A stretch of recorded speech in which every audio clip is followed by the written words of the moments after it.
Okay, shalom everybody. Nice to be here. Nice to see you again. I'm at the right time, Baruch Hashem. All right.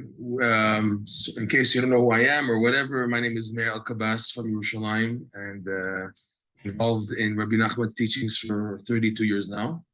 And over the years, we're trying our best to develop ways to make his teachings very applicable to everybody, that anybody can connect, because there's something very special in these teachings.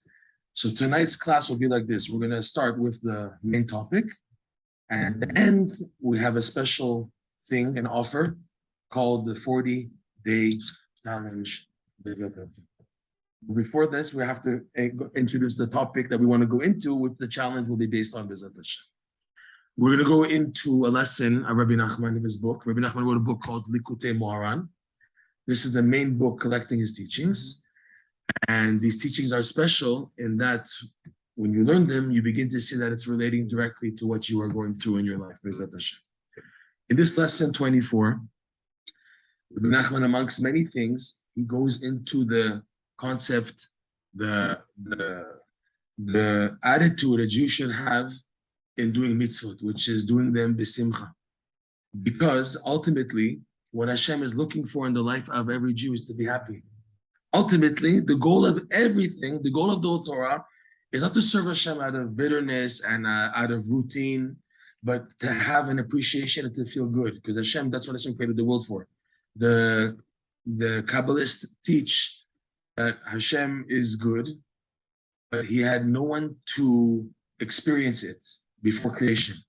What good is Hashem being good if there's no recipient? So the Kabbalists teach that Hashem created the world in order that there should be a point B. There's point A, Hashem. At the beginning, he was everywhere. But now there should be a recipient to experience the goodness. So Hashem created the world. So this is the goal. The goal of everything is simcha. What's funny is that we see history, we see life, we see what the Jewish people have gone through nationally for almost 6,000 years that we're still around, Baruch Hashem, and what people go through individually. And we see that this is a major challenge. The biggest challenge people have in life is simcha. Ultimately, whatever a good person's going through, if we're going to the physical level, if it's financial issues, shalom bayit issues, children issues, health issues, and then all the more so spiritually, a person wants to serve Hashem. Ultimately, the challenge is on if you can maintain happiness or not. And everything happening is to knock a person off of that. This is a pasuk in the Torah coming up, Parshat Ki Tavo. Parshat Ki Tavo, which we're going to be reading in a few weeks, brings down 98 curses, 98 klalot, and all types of crazy things happening.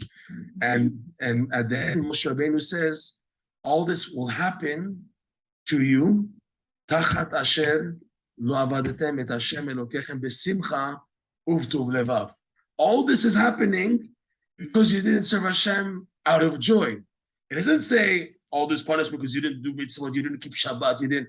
Hashem's concern is you didn't serve Hashem out of joy. Because if you don't serve Hashem out of joy, when the push gets the shove in life, the first things a person is willing to drop off in life are the things that came with difficulty, and they stay with difficulty.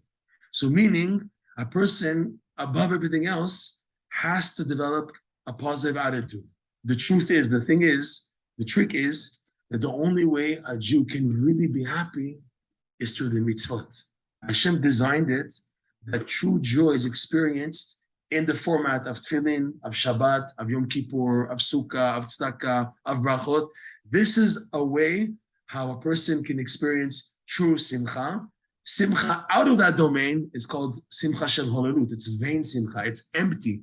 So a person thinks he's happy, but he's really not. Rav Nosson, who's Rabbi Nachman's main disciple, he says pretty clearly, puts it on the table, don't get fooled by society. Don't get fooled by the world. When you see the rich and famous people with the nice Lamborghinis and their big houses, and you get the impression they have a nice vacation condo in Miami and then in Italy and whatever, and you get the impression that they're happy, he says, Rav Nosson, you have no idea what's happening behind closed doors. And 100%, not 90%, not 98, 100%, they're not happy. They're fooling, they're pretending to show you that they're happy, but the majority of people in the world who have made a separation between this world and the next world are not genuinely happy. So then where is the genuine happiness? It's specifically in the mitzvot. And there's so many mitzvot that whenever a Jew turns around, he can do a mitzvot. We see this in the famous quote we say every day in the prayers. Rabbi Hanania ben Akashia Omer, רצה הקדוש ברוך הוא לזכות את ישראל לפיכך הרבה עליהם תורה ומצוות, okay? Rabbi Hanania ben Akashia says the following: Hashem wanted to bring merit to the Jewish people. So how did he do that? He gave them tons of Torah and mitzvot. So Rav Nosson asks, that's a merit? That's a burden. Hashem wants to give them merit, so he gave them tons of Torah and mitzvot. We need tons of mitzvot. Now it's a burden now. I'm enjoying it. Hashem gave me a merit, so give me a break. No, not a break. You have tons of Torah and mitzvot. What's the merit here? There are so many Torah and mitzvot that a Jew has access to, whether he's aware about it, whether he's not even aware of it. But whenever a Jew's turning, he's doing a mitzvah. Meaning you can be surrounded 24/7 with mitzvot. For example, the Chafetz Chaim in his book, main book, the Mishnah Berurah, his main book of halacha, the very opening halacha in the section called Bir Halacha, he lists 6 mitzvot that a Jew can do automatically just by thought. Certain thoughts of thinking about Hashem in this way, that he's unique, that he's one, you get a mitzvah even in thinking, so that you can be technically 24/7 surrounded with mitzvot. So a Jew, his life, when he's looking for it, it's surrounded with mitzvot. What's missing now is the factor of being happy about it. And a Jew appreciates, thank you, I feel good that I put on tefillin in the morning. I feel good that I keep mitzvah, that I keep taharat mishpacha, that I keep the laws of kashrut. I feel good about it. It's not like a burden. I'm happy about it. I feel good. I made a brit milah on my children, and I bought tefillin for bar mitzvah. I feel good about it. I feel an appreciation and good. But the Yetzer Hara, the evil, doesn't want that. Because he knows that if a Jew is happy, that's the key for everything else in life. It's the key for all the blessings that a person can reach. The Arizal said about himself, that the secret how he attained his high level. Everyone knows about the Arizal, the master Kabbalist. No one's questioning about his greatness. The X-ray eyes that he had, that he was able to see right through people. This high level that he had, he said about himself, came about to the simcha that he had in serving Hashem. The Arizal spent quite a long time, over the majority of his life, he spent in Egypt, and he was in solitude. No one knew about him. And he said at that time, he worked a lot on himself, and he worked on the attribute of being happy and working on being b'simcha, and that's what gave motivation. The truth is, for a person, anyone in the world to do something, to have motivation, they need simcha. If they're not happy, the person will stay in bed and be depressed and not do anything. It's the simcha that gives a person a motivation. So because of that, the Yetzer Hara knows that. The main attack that the Yetzer Hara does is to make a person upside down, upset, stressed, traumatized, whatever, all these funny words that society has brought into our dictionary, in our vocabulary, just to get a person to be. All of this is characterized in an amazing psalm. There's a psalm in Tehillim, chapter 107, where the Baal Shem Tov initiated that a Jew should try to say this psalm every Friday right before Shabbat. This psalm is the transition of every Jew from the weekdays, the 6 weekdays, and Shabbat. The battles that a person goes in the weekdays and entering the world of Shabbat, there's a transition. And this psalm reflects like a summary of what a Jew goes through in his week and in his life. So this psalm, 107, talks about the 4 types of people, 4 categories of people who should give thanks to Hashem. They are the person who travels to a desert and comes out, a person who was in jail and came out, a person who was very sick, deathly ill, and came out, and the person who went through the sea on a ship and came out. So these 4, Halacha learns out, these 4 types of people, they have an obligation to give thanks.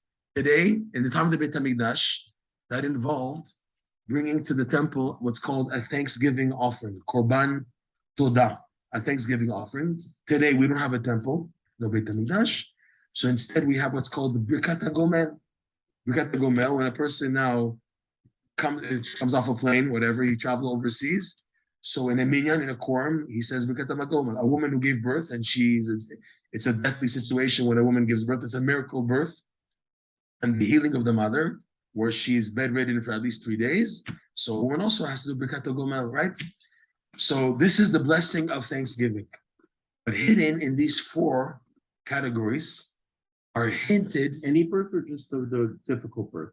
I think a regular birth, any birth. In these 4 are hinted to the challenges that every Jew goes through in life. Many times, every day, every week, every year, our life is filled with these 4 categories. Let's explain them, okay? The person who goes to the desert is someone who's in a situation where they don't know what to do in life. They're like traveling in the desert. They don't know where to go, where to turn. The frustration caused by a person in a situation, there's no who to speak to, who to talk to, what direction to take in life. It feels like he's walking like a zombie in the desert, doesn't know where to go, okay? That's the first group of people, those who are like in the desert. The people now who are in jail, incarcerated in jail and come out, there's a person now who feels that he knows what to do, he has an ambition, he has a direction, but the outside, the external people or society or the surroundings don't allow him to do what he wants to do. He feels like he's in jail. They don't let me do it.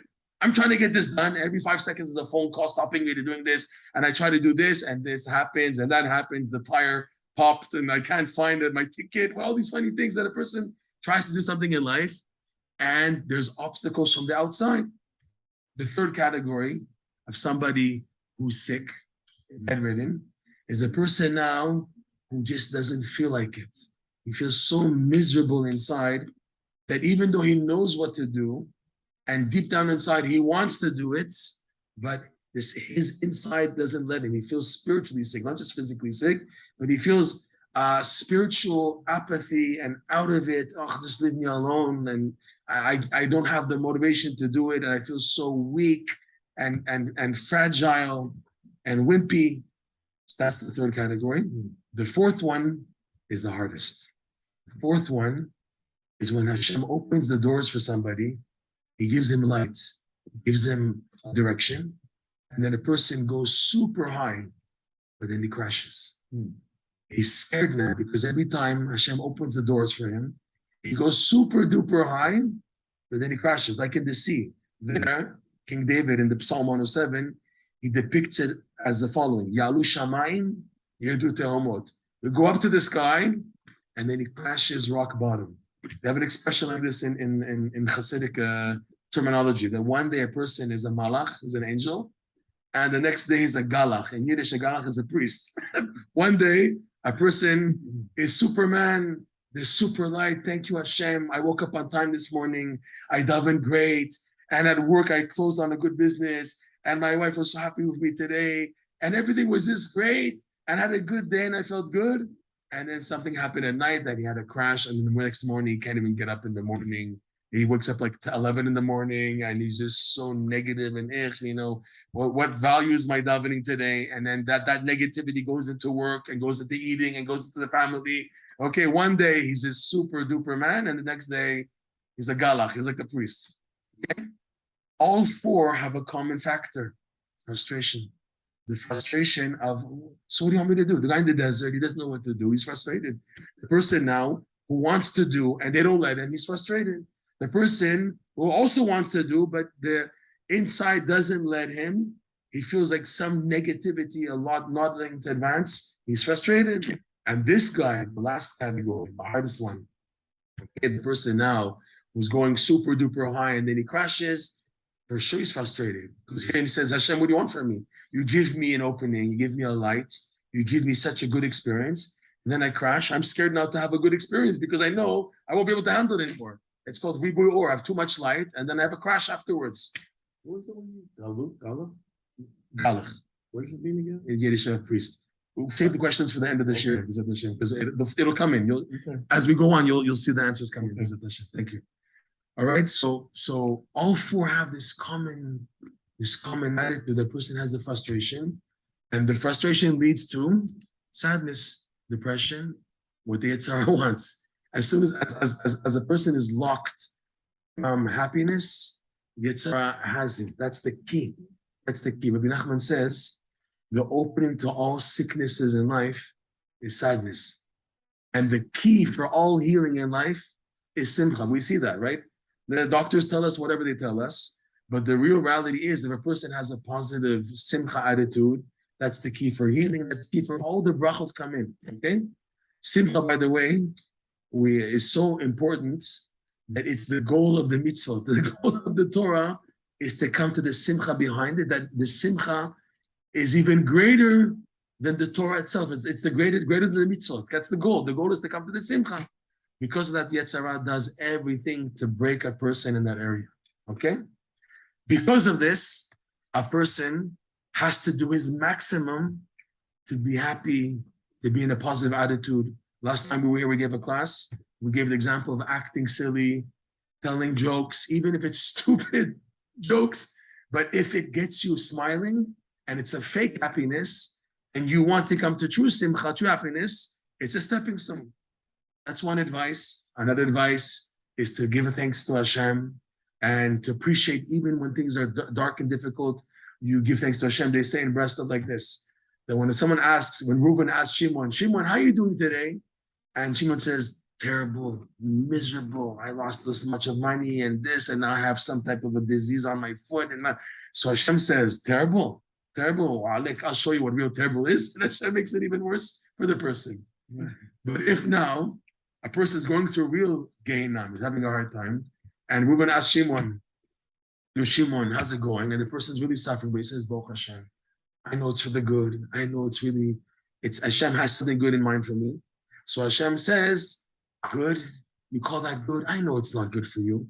I'm going to make it now that it's really going to be good for you. Okay?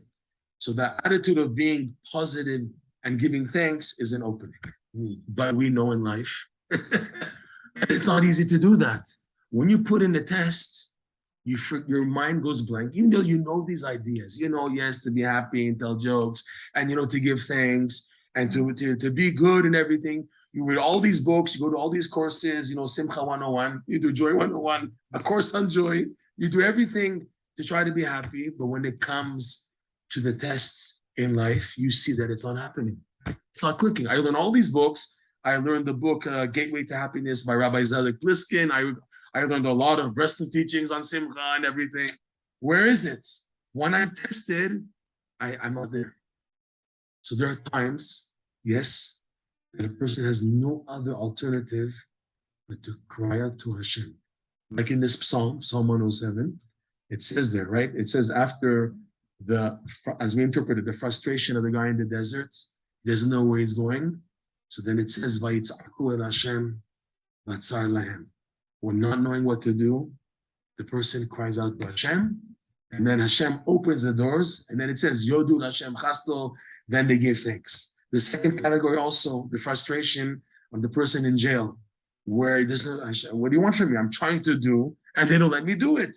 And the frustration causes the person to have a type of a breakdown, that he actually begins to cry to Hashem. Vayitzaku el Hashem again, it says. And they cried out to Hashem, because Hashem, what do you want from me? I don't know what in the world you want from me. And then, umitzukotehem yatzilem yoshiem, the verse continues, and Hashem saves them. And the third category of the guy who's sick, he's so out of it, and he knows it's wrong, and it bothers him that he's out of it, and he's so vulnerable and fragile. He also cries out to Hashem, I don't want to be like this, Hashem. I really want to be happy, I want to serve you. And Hashem saves him. And even the last category, the guy has major ups and major downs, and he can't handle it anymore. Hashem, what do you want from me? I just want to be a balanced Jew, a balanced human being. It's so difficult to be a balanced Jew. That's all I want, to have a balanced life. What's so wrong to want that? What's so difficult to try to achieve that? And even he cries out to Hashem, and then his heart is opened up, and then Hashem opens the doors. This is something fascinating. That when a person is squeezed, enough, he's able to express his inner essence. And in fact, this is why Hashem squeezes people. The reason why people are squeezed, because Hashem wants you to talk to him. Hashem wants you to develop a relationship with God. A person now, normal people, average people in the world, when they get squeezed, what do? Oh, I have to speak to this therapist, I have to speak to this rabbi, I have to do that. Did you ever even once think of closing everything and crying out to Hashem? Did you even think once? No. So the squeezing, like when you squeeze anything, you put something in like a silly putty in your hand, you squeeze it, or it goes up, or it comes down. It doesn't stay there. When a person is squeezed, the reason why he's being squeezed is that he should turn to Hashem. So now, for example, ideally a person should be happy in serving Hashem, but there's something stuck inside and he's not bringing it out. Because of that, it's not working in the happiness. So Hashem forces a person through pressure until a point where a person can't handle it. If he knows the right thing to do, he has the merit, he'll turn up towards to Hashem. If not, he'll go the other direction. He'll go to drugs, he'll go to suicide, he'll go to do other things, other means to try to appease this inner pain. But the real truth is this is happening in order to open up a person. I just met someone recently, amazing. I met someone recently in New York now, who no one ever told him to express what he's going through to Hashem. They gave him all types of segulot. He went to all types of rabbis and Kabbalists and this and that. And they're all telling him, okay, do this, do that. But no one ever told him to open up his heart sincerely to Hashem. And finally he did it. And he said, where was this all my life? I went to this rabbi and that rabbi. They gave me all these things to do. No one ever told me to talk to Hashem, to open up. And that's the key for the breakthrough in life, is to open up to Hashem. Where was that? The person, like you say, I'm shocked. All these years, and was given all types of things on the side, but this is the main thing, to open up the heart to Hashem. He teaches Rabbi Nachman that when a person is able to really open up his heart, the aftermath is automatic simcha. Because why is there no simcha in a person's life? Because it's building up. What does the person do? Okay, it's okay. And he keeps it inside until you can't keep, how much can you keep inside yourself? It has to burst out. As opposed to a person on a daily basis, set time to what's called to do hitbodedut, to talk out to Hashem. So then you have that opportunity to be happy. They have a joke, they say in Breslov like this, that every day is 24 hours, 23 hours is Purim, and 1 hour is Yom Kippurim, okay? 23 hours to be happy like Purim, and 1 hour is Yom Kippur where I'm doing vidui, I'm crying out to Hashem. And this is dependent on that. The joy a person's day is dependent on how much he's able to express in his heart. And if he doesn't express himself, so then he gets squeezed until eventually it does come out. So fortunate is the person who's able every day to set time to just be alone with Hashem, to express his pain. And this is the greatest gift to being able to open up one's heart to Hashem. Okay? This is the greatest gift. One other part I wanted to bring here.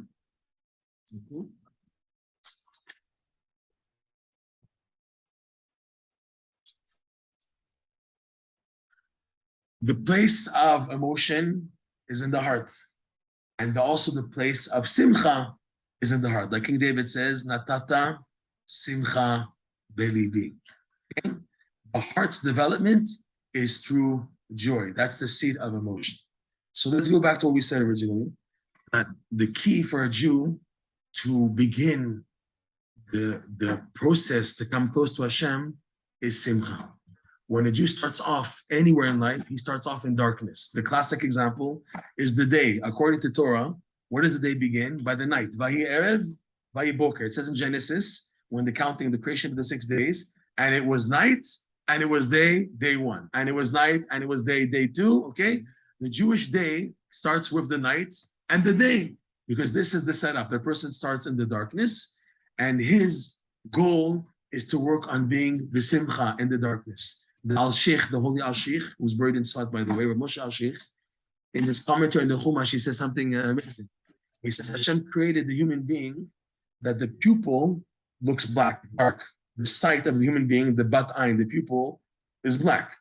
Because the nature of a person is to see everything black. That's the nature of a person, to see everything dark. You have to work to build up simcha. Simcha and a positive attitude is not something which is you're born with. You can't say, oh, that family, they're always happy, so no wonder the kids are happy and everything. You have to work on it. No one is like born on top of the mountain that they have the simcha in their pocket. You got to work hard to be b'simcha. It's a daily struggle to work on being happiness and maintaining it. But the key for that is this devotion of Hidbadidut. So now Rabbi Nachman says, when a Jew succeeds now on being happy and doing mitzvot happy, this causes momentum, meaning you can actually influence your surroundings and the rest of the world to wake up to serve Hashem.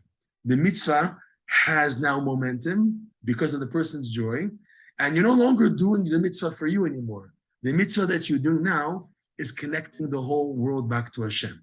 To explain, what is a mitzvah? What is a mitzvah? A mitzvah on the simple language is a commandment. It's more than that. What Hashem has, Hashem wants my servitude, so He asks me to serve Him. It's much more than that, though. The word mitzvah also comes from the word tzvat, which means to connect. To connect. Connect point A to point B. To connect what? To connect this world back to Hashem. That's hinted to in the word for itself, mitzvah. You have 4 letters here. Mem, tzadik, vav, he.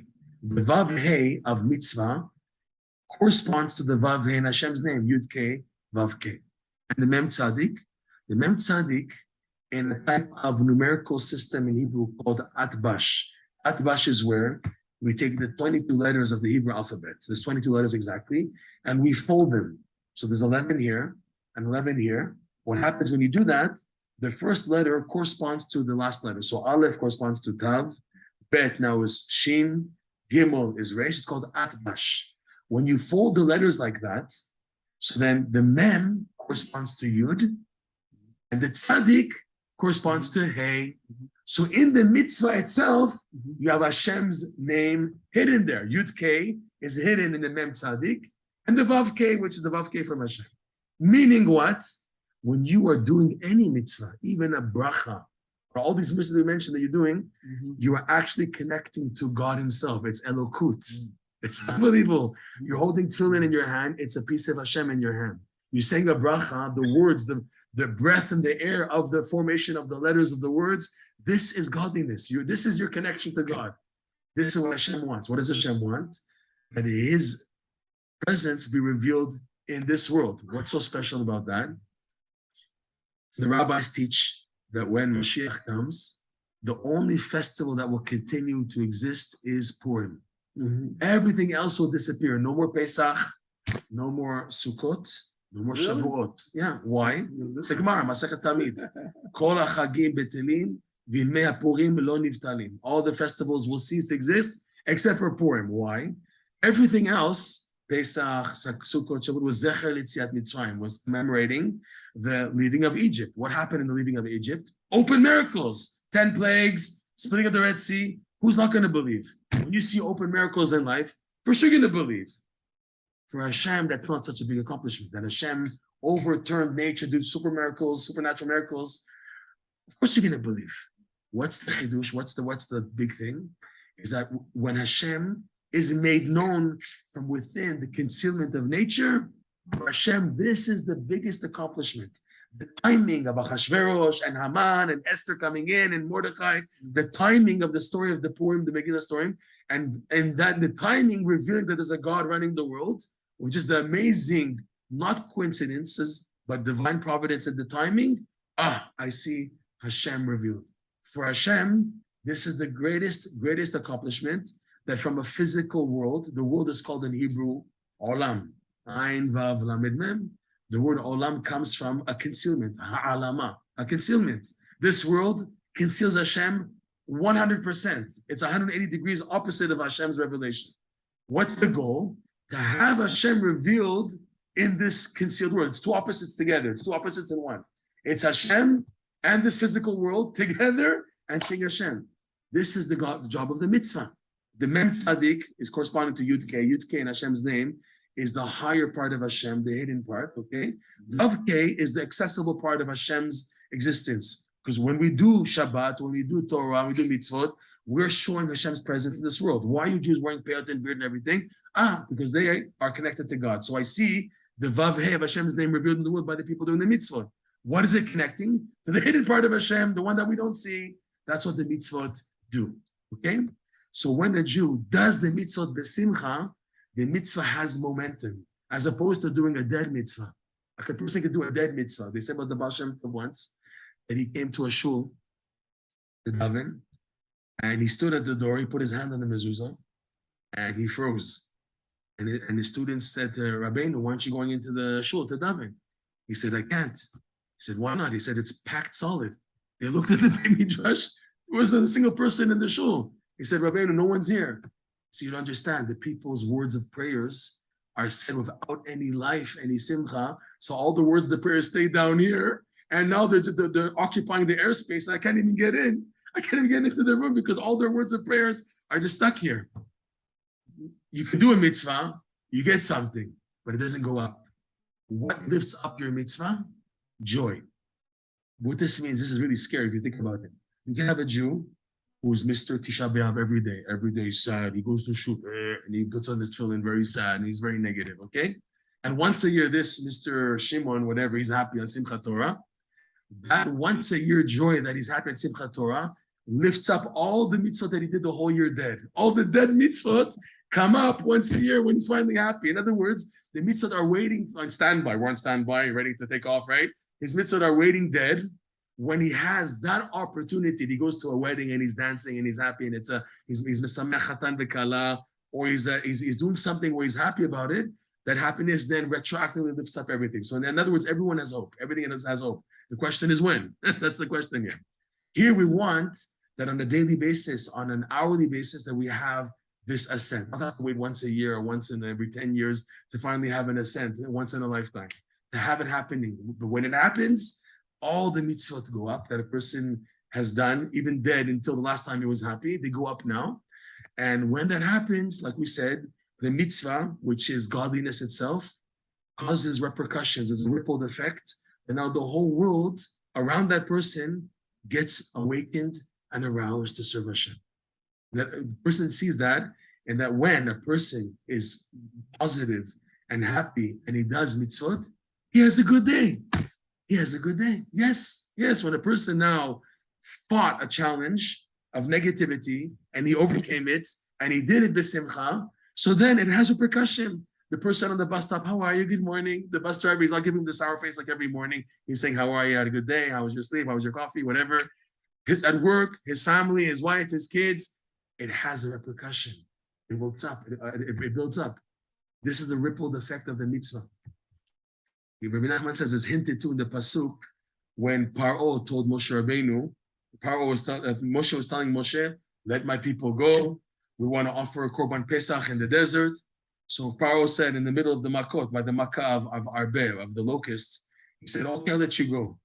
Mi v'mi halochim, but who's going? I'm not let everybody go."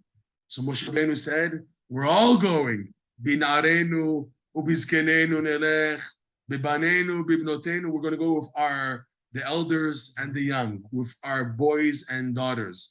Okay, bibkarenu bitzonenu nelech. We're going to go with our sheep and our cattle. We'll bring everything. Ki chag Hashem lanu, because it's a festival, and we have no idea what Hashem is going to demand of us. So Rabbi Nachman uses this pasuk to show that a mitzvah, like in this case, the mitzvah of the Korban Pesach, has the power to activate arousal in everybody. So he said, the verse is reading, we're all going to go. In other words, we're all going to have momentum. Who? The elders, the young, the children, the boys, the daughters, the sons and daughters, the sheep, the cattle, everyone was going to be awakened. Showing that when a Jew does a mitzvah, it has repercussions. And what's the result of that? He teaches Rabbi Nachman the next stage is what's called bracha. You want bracha in life, blessings? This is the key. The key to bracha in life is simcha. It's a simple Mishnah in Pirkei Avot. Ezu asher, who is someone who's wealthy? Someone who's happy with his portion. What is the portion that you have? It's the mitzvah that Hashem gave you, that you have access to easily at the tips of your fingers. The mitzvah that are close to you, and you're happy about your chelik, your portion, what you have, this is the greatest wealth. This activates bracha. And in bracha, blessing, you might think bracha is okay. Shefa, parnasa, children, Lamborghini, health. The real bracha, believe it or not, is the awareness of God. Because when you have awareness of God in your life, you can be happy with anything, right? The Gemara says in Pirkei Avot also, Da'at kanita ma chasarta, da'at chasarta ma kanita. If you have da'at of Hashem, you have everything. And if you're lacking the da'at of Hashem, what do you have? You have nothing. A person can have a 50 square meter apartment and he's living crumbled with his 6 kids, 7 kids, but he's happy. He loves it. He appreciates it. He's happy with what he has. You have another guy who has a big house, a big mansion, and he's just all day worried and full of tzarot and everything. He doesn't have the happiness. When you have da'at, which means you recognize that Hashem loves you. When we say da'at of Hashem, it's like a big word. What does it mean, the awareness of Hashem? The awareness that Hashem loves you, and He gives you exactly what He knows you need to serve Him. What you need to live right now, He'll give to you. There was a chassid.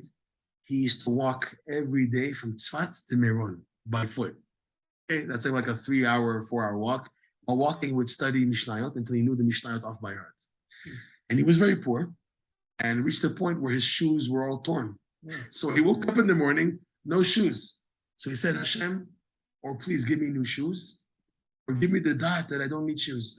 Give me the da'at I don't need shoes. In other words, I want to be happy, Hashem. So, or give me the shoes if you feel I need them, and if you feel that I don't need them, so let me be happy. Let me accept it. We want to say a bit more. When you are faced with a major challenge and it's killing you, and you're so feeling bad, oh, it's over, and you're worried and everything, of those 4 groups of frustrations, an amazing expression to God, where Hashem likes these type of arguments. Hashem loves it when a person presents a good argument against him and wins him over. An amazing argument to say, Hashem, listen, if you want me to suffer like this for the rest of my life, and I know this is what you want from me 100%, then let me accept it b'simcha and emunah. Let me have the emunah that this is what you want, and the simcha, and I'll do it, Hashem. I'll be happy to do it. But if this is not what you want from me, Hashem, then get me the H out of here, because I can't stand this. I'm Hashem. If I'm sad and down, nobody gains. You don't gain. I don't gain. Nobody gains. Hashem, you're gonna lose out, Hashem. If I'm sad, Hashem, you're gonna lose out. Hashem loves arguments like this. The Gemara says, Zamru lemi shemenatzchim bo oto v'sameach. Sing to the one who we win him over and he's happy about it. Hashem wants you to use good arguments against him.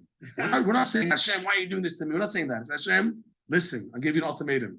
Or you help me to be happy with my situation, or get me out of it. But to stay like this, no way.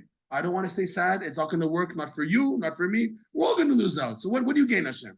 Hashem loves arguments like this. He loves when you put to front a good winning argument. The point of this argument is that you need simcha to survive. There's no mitzvah in the Torah to be suffering and Tisha B'Av and to be sad. There's no mitzvah to be sad. Judaism, Rav Natan says, is not a burden. Oh, it's a burden to be religious, a burden to keep Shabbat. He says the Torah is naim. Torah is pleasant. It's a burden, so fix your prescription, please. If you see it as a burden, there's something wrong with your perspective. The Torah is not a burden. It's not a burden. What is a burden? This world is a burden, that's for sure. When a person takes this world in itself, it's detached from Hashem, then he has a burden of take care of this bill and take care of that and take care of this. Then a person has a burden. When Hashem's not in the picture, it's a burden. But when a person's connected to God and he follows more or less the parameters of what Hashem wants, it is the greatest simcha. It is the greatest simcha. Rav Natan writes to be a Jew, to serve Hashem. It's the greatest simcha. So now going back, when a Jew has happiness, this is what leads the ripple effect of getting everyone to wake up, and it leads to bracha. The key bracha is the awareness of Hashem. The Zohar teaches, this is hinted to in the 4 letters of Baruch. Bracha, Baruch, Bet, Resh, Vav, Chaf. The Zohar teaches, this is 4 words here, it hints to 4 words. Birkat Rosh Umekor Kol. Bet Resh. Birkat Rosh Umekor Kol. The blessing of the mind, of the intellect, and that being the source of everything. The main bracha a person can have is awareness of Hashem. What does it mean, awareness of Hashem? That Hashem loves me and He's sending me exactly what I need. And I appreciate it and I recognize it and I thank Him about it. This is the greatest bracha. And this, Rabbi Nachman teaches, is the channel and the means to perceive the highest possible levels of Hashem's awareness. It's called tapping into the infinite light, a big, big term. And he explains that a Jew, even who never opened the book of Torah, I'll say it differently. If a person were to learn Torah 1,000,000 years, he will not gain what this person gains by being besimcha and activating the bracha. However, the key for this bracha to be a means now to perceive Hashem is that when a person now has tapped into the bracha, from heaven they push a person back. He has what's called in the Kabbalah a betisha. A betisha is a person gets pushed backwards. And this is the test of mankind. Your attitude when you get pushed back. We're talking about a person now who's worked on himself. He had ambitions. He worked on being positive and being happy and doing good. And he went up and up and up and up. At that point, the next stage requires that he gets pushed back in life. Most people at this point crash. Why? Because the simcha was not really there. It wasn't real simcha. It was a fake simcha. It wasn't simcha at all. It was just a feeling of accomplishment. I'm advancing. When heaven sees a person's reaching a point that if he continues to go up, he'll just disintegrate, he'll melt, he'll have too much light, they push him back. Everyone goes through that in life. Even people who are not so connected in the world of Torah, you have a point where you're about to reach a higher level in your ambitions and your goals, then you have a setback. It's called a betisha. And your attitude then will determine the rest of life. What is the positive attitude? That you can maintain joy, and by maintaining joy, to have the right attitude. What is the right attitude to the joy? When a person goes up and has things going good for him, so it's an emotion.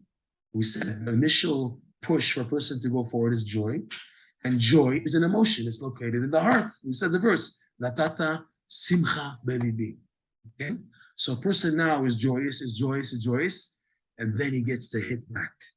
When a person gets to hit back, he has to know how to switch from what's called emotional mode to intellectual mode. We'll explain.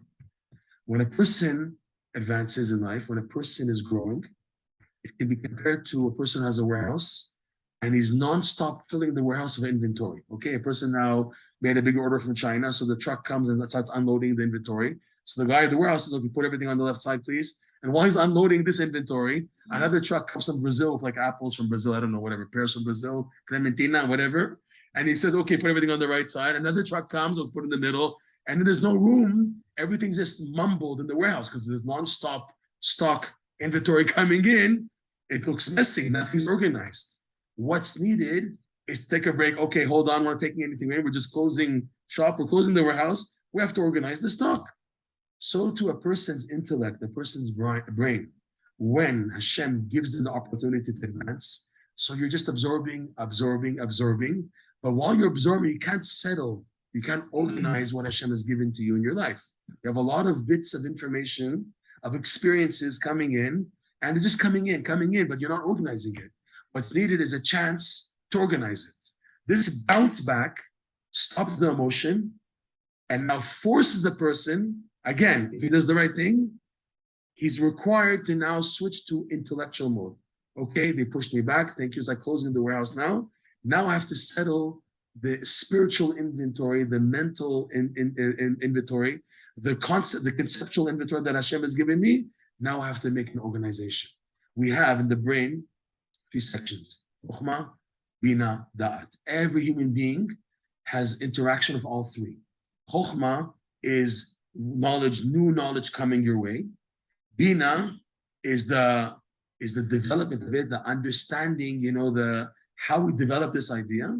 And then Da'at, okay, is the conclusion. What do I do with this?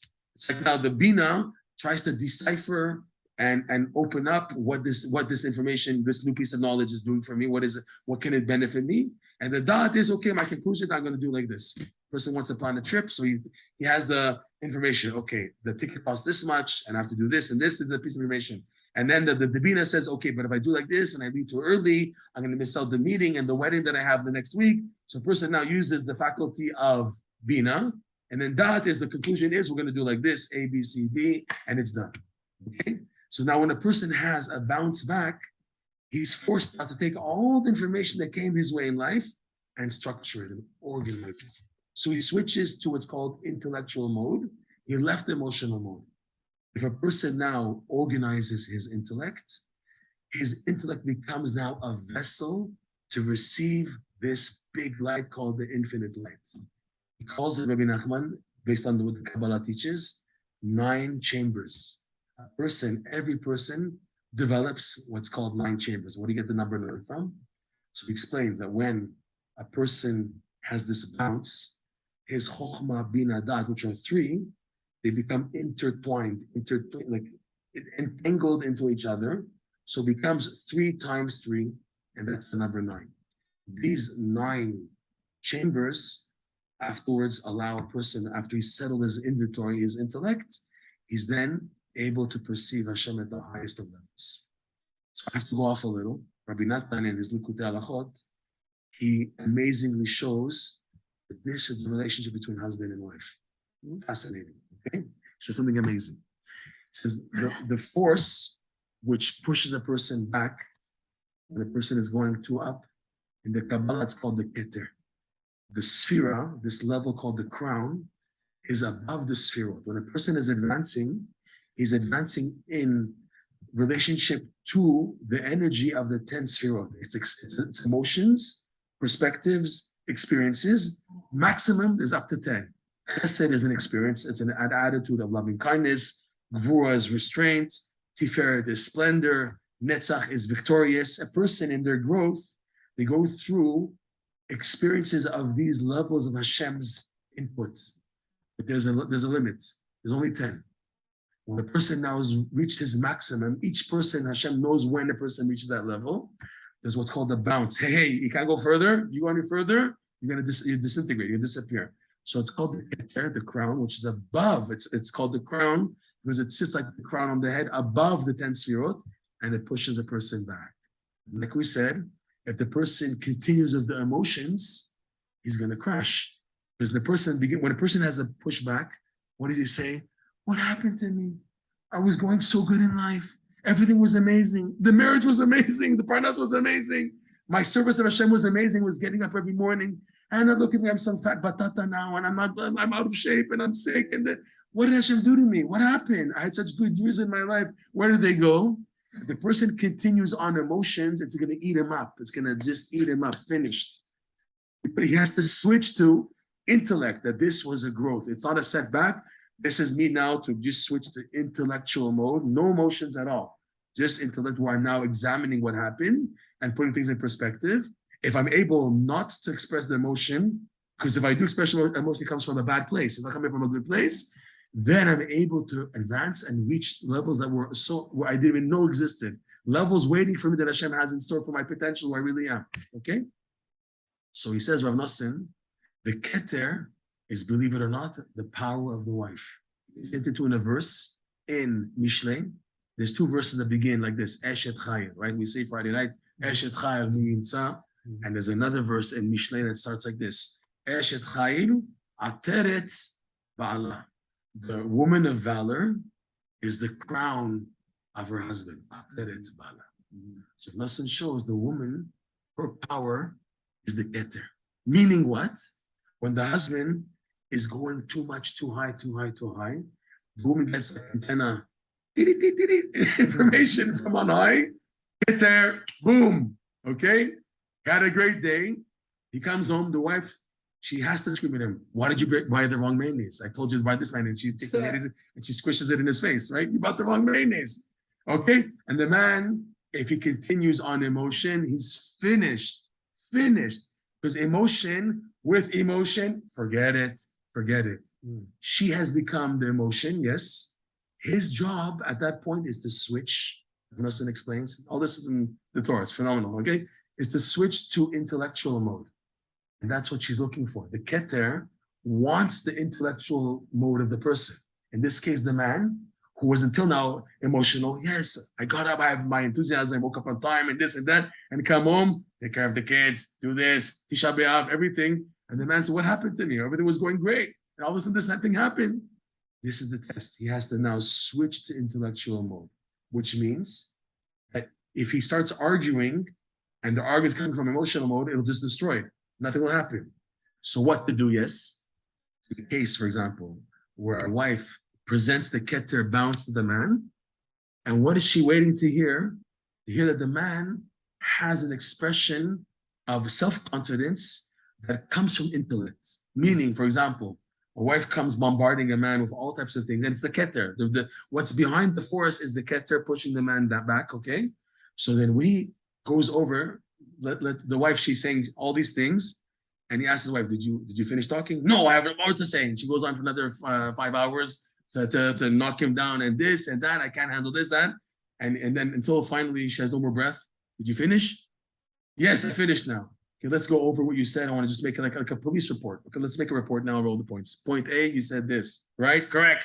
Point B, you said this, yeah. And the man repeats from an intellectual perspective, no emotion, all the points. And he said, you covered all the points? You covered the points.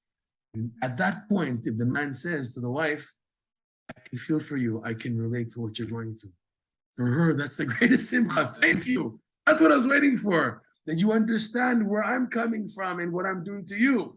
I'm coming from a perspective to help you, and you now are accepting it by not being emotional. The emotion when you say, I can relate and I understand exactly what you want, that's what the wife is waiting to hear. Because she's in emotion mode as a keter, and he now has to be intellectual mode. If he's emotion, forget it. So by this, the woman becomes the actual crown of the husband, but she helps him now to now put the inventory in place, put the stock in place. And as that, he's now able to perceive the infinite light. And the infinite light shines the joy and the kedusha in the family. It says the hafla'ah was a very, very complex posek in halacha. He wrote a very deep book in halacha. He's in the Shulchan Aruch. He says something amazing. He says, in the secret of husband and wife, you also have Yud Ke Vav Ke. Ish has Yud in the middle, Isha has A, and the Ketubah, which binds them, has also Vav, A, Tav, Tav, Tav, Vav, and you have a Ketubah, a funny letter. A Vav is all of a sudden there, and a Hey, that's the Vav Hey from Hashem's name. When the marriage works together in the process of the running and the bounce back, and it's done properly, this enlightens Yud Ke Vav Ke, and in this sense, the couple can bring down the light of Hashem.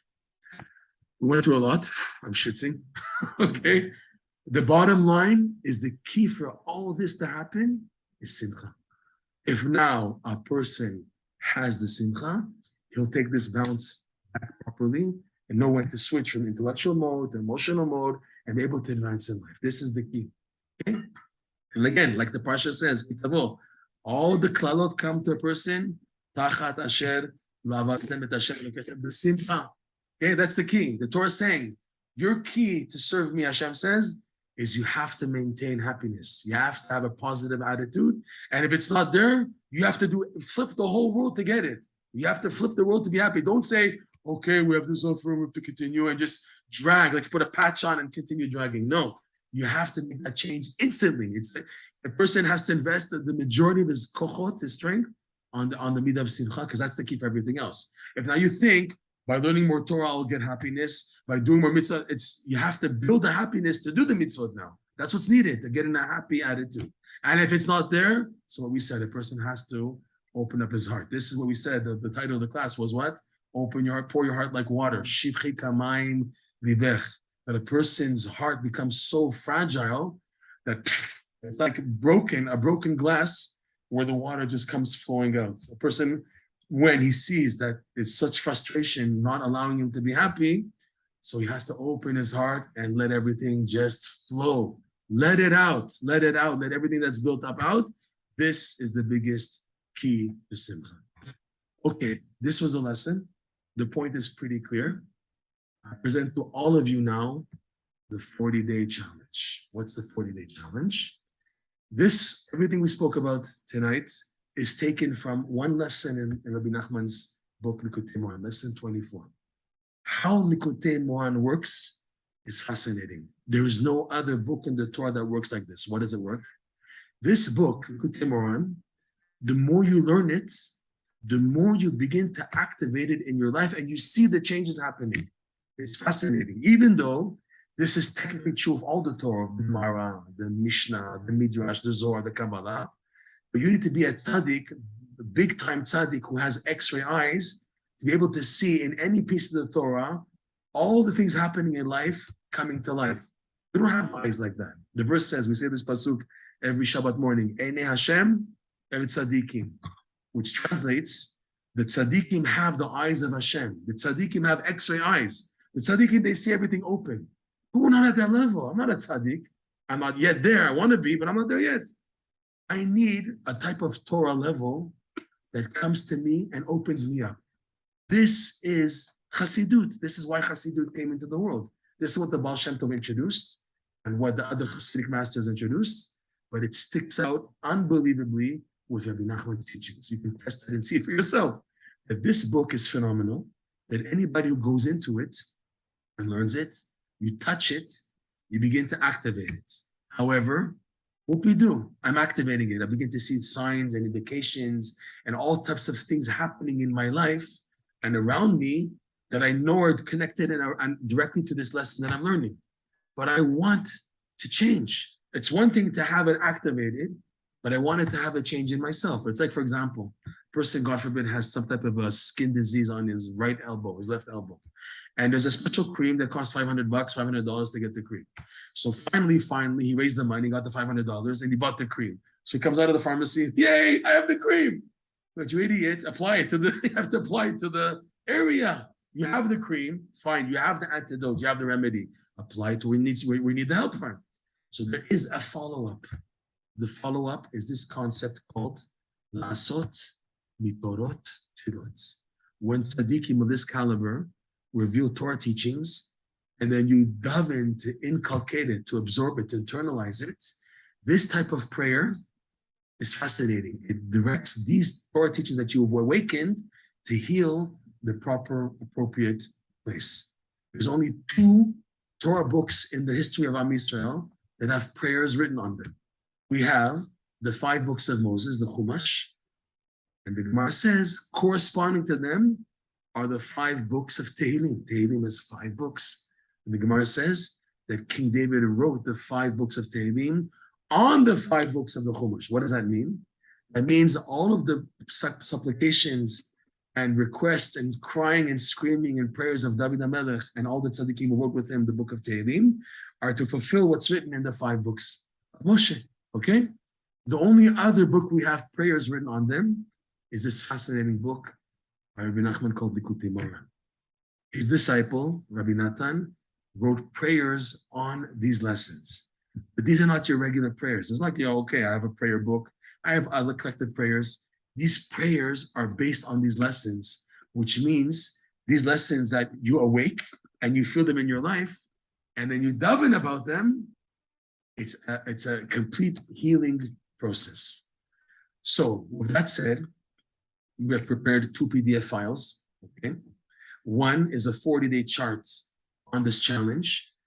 In your life, please, if you like, give Rabbi Nachman a chance.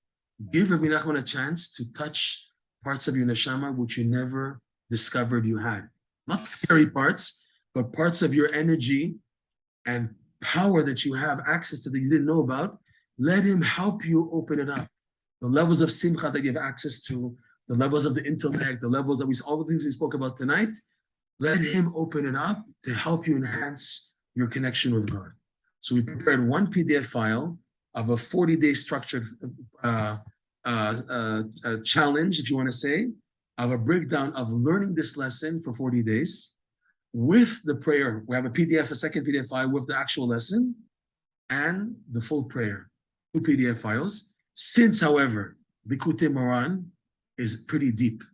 Because how Rabbi Nachman works in his book Likutei Moharan is that he brings an idea and then he brings a proof to it immediately. He brings a verse from the Torah or a Gemara or a Zohar or a Midrash. And the average person, you can't keep with the flow because he says something and then he brings a verse and then you might get lost in the flow.